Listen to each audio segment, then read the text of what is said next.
Hello, friends. It's Austin with Know Your Music here, and we are going to do a little of this in the wrong place, kind of just on the fly type of video again today.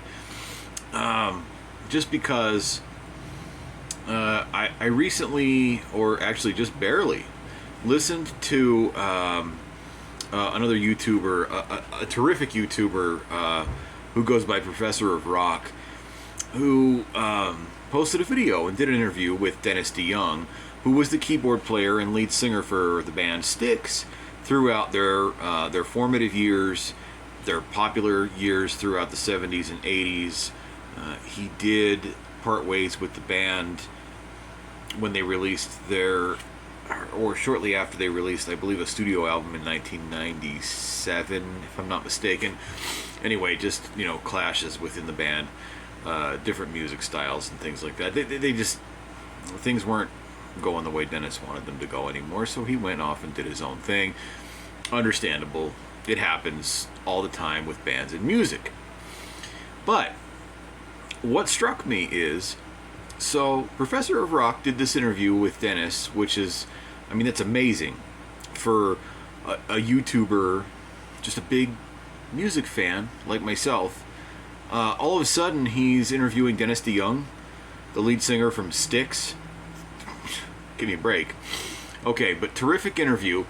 Now, Dennis goes through and talks about their tour through 81 and 82 when they reached Japan, and then went ahead and went into the whole synth pop era, so to speak, where he started writing for the album Kilroy Was Here, and of course from that album the song Mr. Roboto came out, and that was their big 80s kids. That's how people knew Styx at that point in time.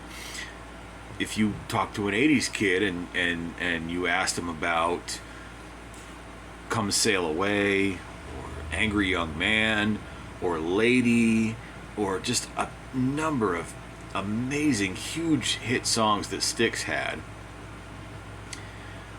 that's not what they remember. What they remember is Mr. Roboto. And it became like a pop culture phenomenon that lasted through the 90s even.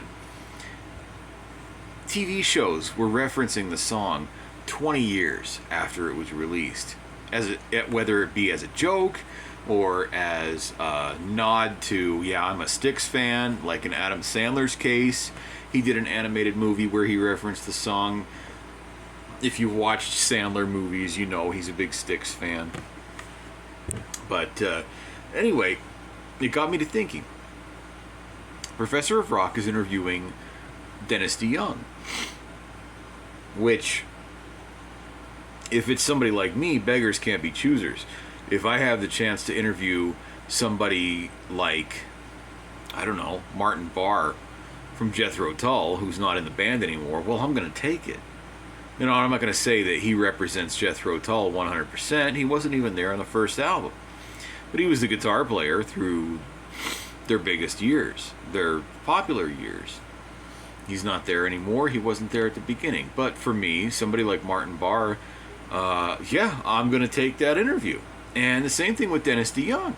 Now, he's the lead singer of the band on a great amount of their tracks through the very beginning, even when they were on Wooden Nickel Records. I think they released 4 albums on Wooden Nickel, and then signed a major label deal. And it wasn't until after that where guys like Tommy Shaw, guitarist, singer, songwriter, joined the band and really became the face of Styx.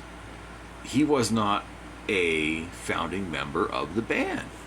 Okay? However, James Young was. Well, for all intents and purposes, was. Dennis DeYoung sort of started the band. He had a couple of friends that were brothers that started the band with him. Through health problems and things like that, those guys eventually left the band, passed away sadly. Hang on as long as they could. There's a story to read about the band Styx that will absolutely break your heart if you want to dive into the whole thing. But James Young is the man on lead guitar. Now, Tommy also played lead guitar. Can't take anything away from Tommy Shaw. He's an amazing guitar player. But James Young was the man listed as the lead guitar player for the band. Wrote some songs, played the solos, played the leads, played a lot of the rhythm tracks that you hear. James is the man who has played on every Styx recording. Now, that's studio albums all the way back into the Wooden Nickel years through present time. If you go see Styx on some big classic rock cruise or some tour with all these other different kind of bands from back in the day, James is the man that has kept that band Styx. He's kept it going. He's the man that I want to talk to. He's the man that I want to interview. And I'll tell you why. Styx is not Styx if James is gone. Now, with the lineup they have current, without Dennis in the band, without the Pinozzo brothers in the band, Tommy Shaw is the band leader at this point. Now, they do have another lead singer and keyboard player at this point in time to tour with, to fill in Dennis DeYoung's place. But Tommy Shaw is the face of the band. He was not a founding member of Styx. James, however, has played on every recording that we can get our hands on. So he's the cornerstone. No, he's the keystone. He holds it together.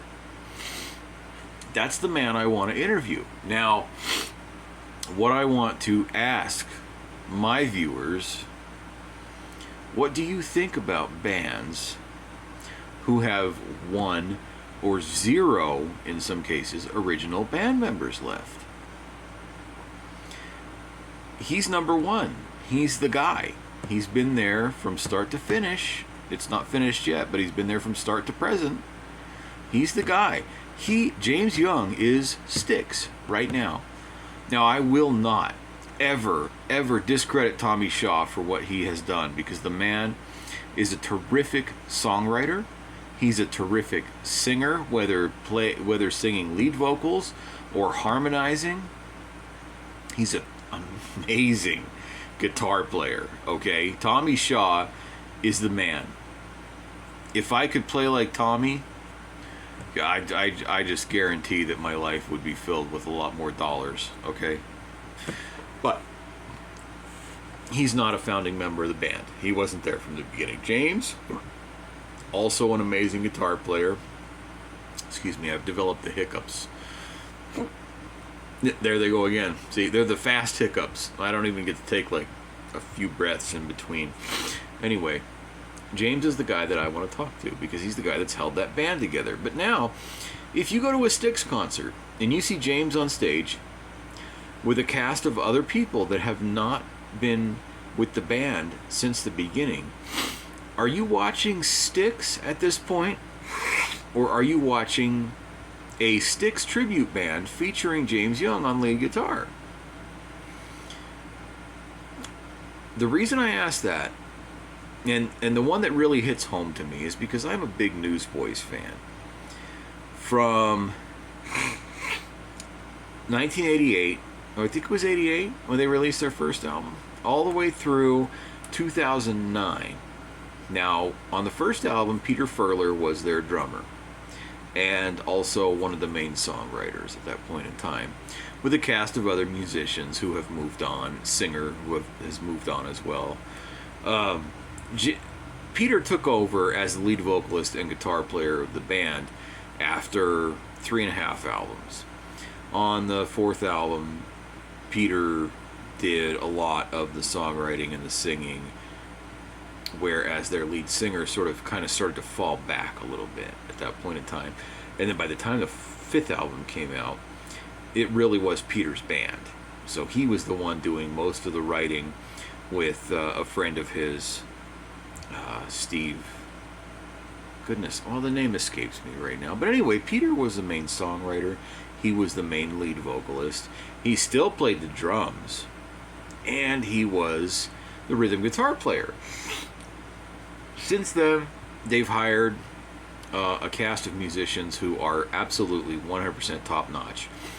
The one guy that I thought was perfect to take over the drum duties for Peter when he moved to the front of the stage was Duncan Phillips, and he's still with the band. Jeff Frankenstein picked up keyboards. Now, when Duncan first joined the band, he was the keyboard player. Jeff joined an album later, or excuse me, not even an album later, but just with that tour following that album where Duncan started playing the drums. Jeff Frankenstein ended up being their keyboard player. And then Jody Davis joined on guitar. Now you've got Jody Davis, you've got Duncan Phillips, and you've got Jeff Frankenstein. They're the core three Newsboys members. Peter Furler stayed on as the only founding member of the band all the way up through 2009. And when he decided he was going to step aside, he said to the guys that were left in the band, hey, my buddy from DC Talk, I'm going to recommend that you guys just go ahead and work with him as a singer. And he went on in 2009 and he did some backup vocals for him and stuff like that. And then all of a sudden, by the time they released the album Born Again, Michael Tate from DC Talk was the lead singer of Newsboys. Now, what's happened here is Peter has stepped aside. Being the only founding member of the band left, he's chosen his replacement as the leader of the band, and he has stepped aside. Now, Duncan, Jeff, and Jody. Now, Jody did miss a couple of records where they had a couple of different guitar players playing in his place, but he was back in the band by this time as the lead guitar player. So those three guys are the core of what the Newsboys are, with a new lead vocalist who just came on, really took roots and took his place in 2010. Okay, so Newsboys is a 4-piece band. If you look them up today, they're a 5-piece band, and they've got another terrific, amazing talent playing bass and or rhythm guitar and singing backup vocals. I want to say he was a singer for Stellar Cart for a while. If you know Christian rock, you might know a little bit of Stellar Cart, pop punk kind of thing. Anyway, they're a terrific unit. They are very well versed in being able to reproduce the sounds on the albums when they play in concert. They're terrific. Amazing musicians. You can tell by the way they interact with each other that they're friends outside the band. They're terrific. They're amazing. However, Newsboys does not have a single original band member left. Now, what this brings me to is the analogy of if you have a boat and over time you replace a board every so often on that boat, like it's a wooden boat with a little trolling motor on the back, and you replace board by board. When you go ahead and replace that last board on the boat with something new, are you still sailing the original boat at that point in time, or is it something completely different? And then, to add to that, if you take all the lumber that you took off that original boat, refurbish it, dry it out, stain it, paint it, put it together and make a different boat, is that then your original boat? Or is your original boat the one that you're sailing that you've replaced all the boards on? To me, Newsboys ended in 2009. Now, don't get me wrong, I still love these guys through today. Their last album might not have been my favorite.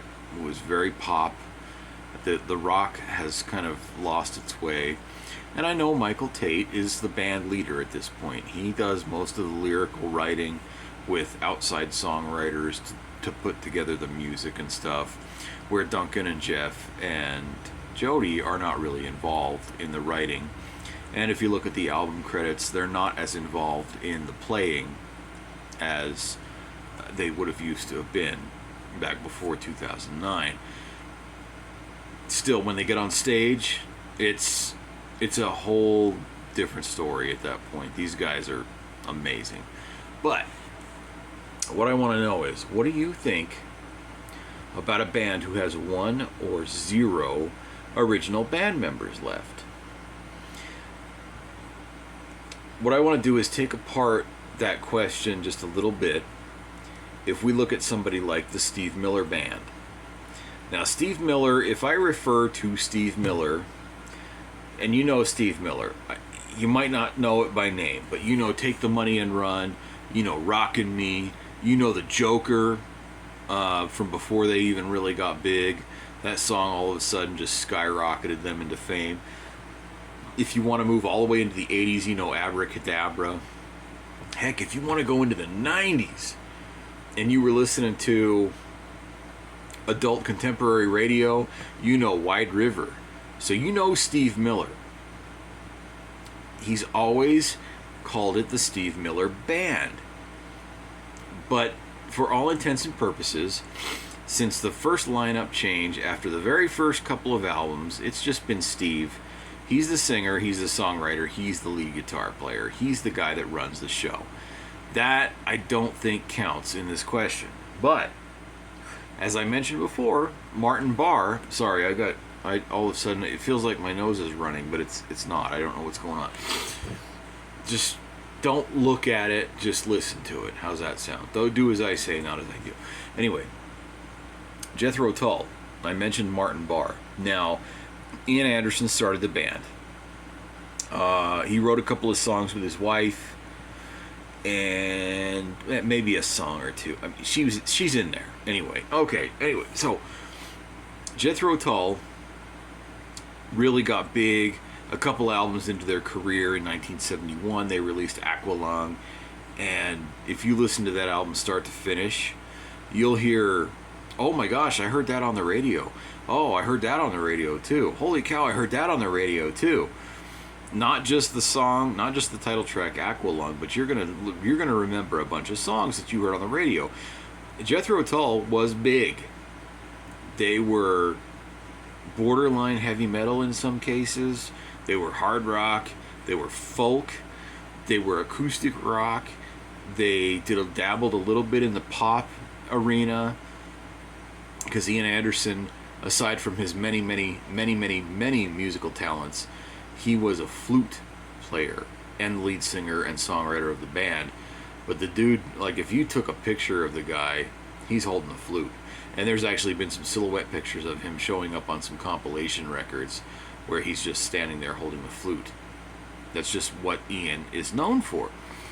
Martin Barre is the other guy that makes that band concrete. He was the lead guitar player throughout all of their popular years. Lead guitar and songwriter. He wasn't there during the formative years of the band. He did not play on their first album. He didn't play in the clubs when they first started, which I can look past. But when they signed a record deal and recorded an album, they became a solid band. Martin was not there. He joined at the tour for the first album and then played on the second album and all the way through all their popular years. As far as bass goes, keyboards, drums, band members changed throughout the entire career of Jethro Tull. Ian and Martin were there throughout all of the popularity of the band, but Martin was not a founding member of the band.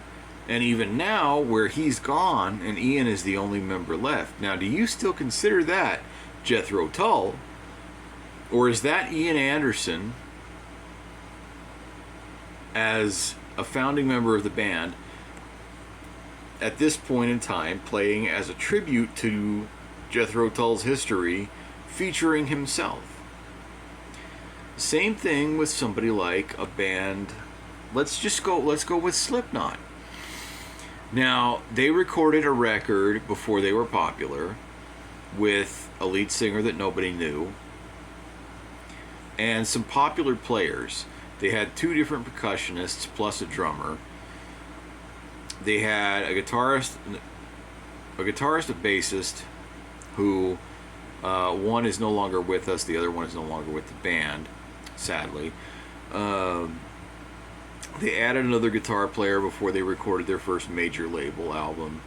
He's still there, and the singer on that major label album is still there as well. But if you go back and you look at the band members who are playing right now, whether they are recording or playing on tour, the only person left, single person in a 9-piece band, is a percussionist, not a drummer, mind you, just a percussionist. Now, are you watching Slipknot in concert, or are you watching a Slipknot tribute band featuring somebody who played on the original album? There's nobody left. Is it still Slipknot at that point in time? Tell me, what's your opinion on this? Newsboys, as I go back to them because I love the Newsboys, right now, I would prefer if they changed the band name to something else. I would listen to Michael Tate and Jody Davis and Jeff Frankenstein and Duncan Phillips as a band, as a cohesive unit, recording and playing music together. I like it. It's good stuff. But there is nothing left that says Newsboys anymore. There's nothing left. It's all completely gone. Peter Furler has more claim as a solo artist to the name of Newsboys, especially if you consider the fact that he has played with other band members that were part of the Newsboys throughout their career. He has more claim to that name than the actual Newsboys do, but he just goes by Peter Furler. What do you think? Do you think that a band with no original band members is still the same band? I personally do not think so.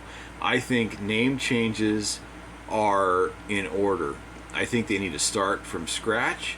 And even if you put a sticker on a compact disc that says featuring members from blah blah blah, Motley Crue, Whitesnake, Cinderella, whoever it is, you can do that and get away with it and not be, you're not lying. You're saying that's who those guys are. But this is a new project. This is something completely different now. Steve Miller Band, he's got a cast of musicians around him who are absolutely 100% top notch. They need to be able to play something from 1977 exactly the way it sounded on the record, because that's what fans want to hear in concert. But Steve is the only guy left playing those songs. He does a great job. He's surrounded himself with some terrific people. It's not the Steve Miller Band anymore. It's just Steve Miller. Let me tell you a guy that did it correctly so you can kind of get an understanding of how I feel this should go. In 1993, I saw the Steve Miller Band in concert. Now, at that point in time, when they released Wide River, Norton Buffalo, who was part of the band for a long time, not a founding member, he was there as a guest musician. He didn't tour with them, but he was on the album as a guest musician. He was a harmonica player. If you look up Norton Buffalo, you're going to find him amongst the greatest names of harmonica players. That's a different story. But it was Steve Miller. It was not the Steve Miller Band anymore. Okay? The guys that founded that band with him are gone. Steve is the only guy left. It was an amazing show. I would watch it again and again and again. I had a terrific time listening and watching those guys play those songs that I knew and loved. They did it perfectly. The opening act for the Steve Miller Band in 1993, when I saw them, was Paul Rodgers and Company. Now, if you know Paul Rodgers, you know that Paul was a founding member of the band Bad Company. So the name works well. Paul Rodgers and Company. Terrific way to put your name out there and get you to kind of get people to kind of understand who it is that you're looking at and who it is that you're listening to. He had Jason Bonham playing drums. He had Neil Schon from Journey playing lead guitar. If I'm not mistaken, and I might be, but I think Jazz Lockery was probably playing bass guitar at that point in time. They played a perfect set of Bad Company songs with a couple of Paul Rodgers solo tracks thrown in. At the time, Paul Rodgers was touring for an album he released called Muddy Water Blues, he did a tribute to the blues musician Muddy Waters. And he had a whole bunch of different lead guitar players come in and play with him on that. Neil Schon from Journey was one of those guys. He played on 2 different tracks on that album. So he went out on tour with Paul and his band at that point in time. So it was not called Bad Company. It was Paul Rodgers. Yes, he is the man. He's the face of Bad Company at the time. Well, no, I'm sorry. He's the face of Bad Company in their popular years. But Paul Rodgers and Company was him and Neil Schon with, Jason Bonham and their buddies playing. They did it perfect. They did it exactly how you wanted it to sound. Paul spent a lot of time just holding the microphone, and he's not one of those guys that just holds the mic like this. He's a guy that has the whole stand with him, and he can put that microphone stand down. But the guy, he's a showman. His voice never changed. He was an amazing singer in 1974. He's an amazing singer in 2023. I kid you not. I would still put him in the top 3